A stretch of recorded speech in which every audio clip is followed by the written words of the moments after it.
ہم دیکھتے ہیں کہ ہمارے یہاں اطراف میں کئی ایسے لوگ ہوتے ہیں جو روزہ نہیں رکھ رہے ہوتے، انہیں کام پہ جانا ہوتا ہے یا ان کی کوئی ایسی عادت ہوتی ہے کھانے وغیرہ کی، وہ نہیں چھوڑنے کی وجہ سے وہ روزہ نہیں رکھتے، تو ان کو کس انداز سے سمجھایا جائے کہ وہ روزے کی طرف مائل ہوں، روزہ رکھنے کی طرف آ جائیں؟ دیکھیں، اگر ہم ایک سروے کریں تو روزہ رکھنے والوں کی اکثریت ہے جی، مسلمانوں میں الحمدللہ روزہ رکھنے والوں کی اکثریت ہے،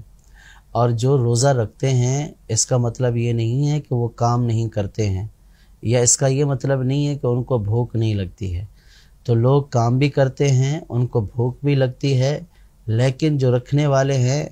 ان کے ذہنوں میں یہ موجود ہے، یہ اللہ پاک کا حکم ہے، اور ماہ رمضان کا روزہ فرض ہے۔ اللہ پاک نے قرآن پاک میں اس کا حکم دیا، فمن شاہد منکم الشہر فلیصمہ، کہ تم میں سے جو اس مہینے کو پائے اس پر لازم ہے کہ وہ اس مہینے کے روزے رکھے۔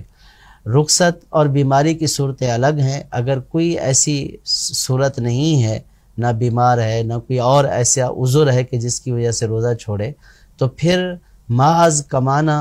یا نوکری پر جانا یا بھوک لگنا یہ کوئی عذر نہیں ہے۔ آپ دیکھیں کہ ماہ رمضان میں بالکل چھوٹے چھوٹے بچے جن کو کھانے کی زیادہ ضرورت ہوتی ہے، چھوٹے چھوٹے بچے 6 سال کے، 7 سال کے، 8 سال کے، حتیٰ کہ 5 سال کے بچے بھی روزے رکھ رہے ہوتے ہیں۔ تو روزہ رکھنے میں آج تک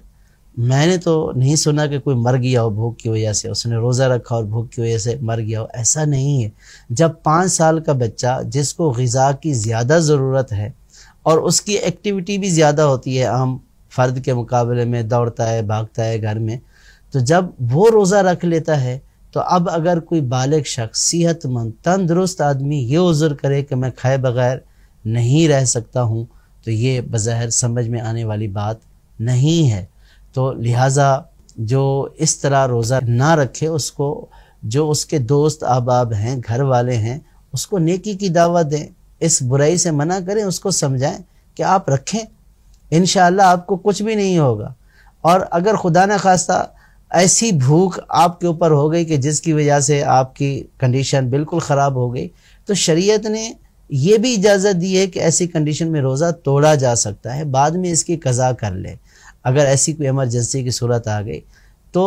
کچھ بھی نہیں ہوگا، بس یہ صرف محض نفس کا بہانہ ہے کہ میں یہ نہیں کر سکتا ہوں، ورنہ یہ ایسی چیز نہیں ہے کہ جس سے جو ہے وہ جس کو مجبوری سمجھا جائے، بالخصوص بالغ صحت مند فرد کے لیے، کہ وہ روزہ ایسے ہی بغیر کسی وجہ کے کہتا ہے کہ میں نہیں رکھ سکتا ہوں، تو یہ کوئی عذر نہیں ہے۔ اللہ پاک ہمیں جو ہے وہ روزہ رکھنے کی توفیق عطا فرمائے۔ جو ماہ رمضان کا ادب نہیں کرتا، ماہ رمضان کے روزے چھوڑ دیتا ہے، نبی کریم صلی اللہ تعالیٰ علیہ وسلم نے ان کا بہت برا انجام بیان فرمایا ہے۔ نبی کریم صلی اللہ تعالیٰ علیہ وسلم نے فرمایا کہ میں نے خواب میں یہ ملاحظہ کیا، کچھ لوگوں کو ان کے پاؤں کے جو ٹخنے ہیں ان کی ہڈیوں سے الٹا لٹکایا گیا ہے اور ان کی باچھوں کو چیرا جا رہا ہے۔ تو نبی کریم صلی اللہ تعالیٰ علیہ وسلم نے پوچھا کہ اے جبریل، یہ کون لوگ ہیں؟ تو عرض کی گئی، یا رسول اللہ صلی اللہ تعالیٰ علیہ وسلم، یہ وہ لوگ ہیں جو بغیر کسی عذر اور رخصت کے روزہ چھوڑ دیا کرتے تھے۔ تو یہ کتنی بڑی سزا ہے۔ اللہ پاک ہمیں اس بے ادبی سے محفوظ فرمائے اور روزہ رکھنے کی توفیق عطا فرمائے، اور جو ہمارے قریب لوگ جن کو ہم یہ سمجھتے ہیں کہ ہماری بات مانیں گے یا جن کو ہم نیکی کی دعوت دے سکتے ہیں، تو جو مانیں گے بات ان کو تو یہ کہنا واجب ہے، اور جن کا نہیں پتہ کہ مانیں گے نہیں مانیں گے لیکن پھر بھی ہمیں پتہ ہے روزہ نہیں رکھتا، ان کو ہم نیکی کی دعوت تو دیں۔ وہ برا کام کر رہے ہیں، اس برائی سے روکیں۔ تو برائی سے روکنا اور نیکی کی دعوت کا حکم دینا یہ بھی ہمارے اوپر لازم ہے۔ ہمارا کام ہے اللہ پاک کا حکم پہنچا دینا۔ اب اگر اس کے باوجود بھی وہ نہیں رکھتا تو اس کا وبال پھر